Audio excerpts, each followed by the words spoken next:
Are you an absentee or part-time seller? While cars are meant to be driven, houses are meant to be lived in.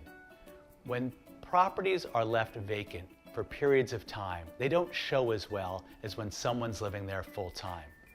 Whether it's cobwebs, dust, dirt, dead bugs on the floor, properties need to have actually constant activity. I'm not suggesting having the kids go jump on the bed every day, but the water needs to be running through the pipes, the doors need to be opened and closed for airflow, and there needs to have vitality.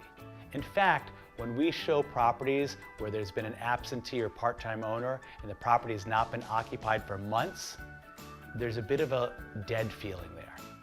What I'm suggesting to sellers is if they're going to be out of town during part or all of the selling process, to put things in place, whether it's using your agent or other people to bring vitality back into the home.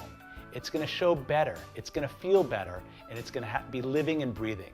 And it's this living and breathing being, this property, that's going to help it get sold quicker. Don't forget, bring the vitality back, don't ignore it.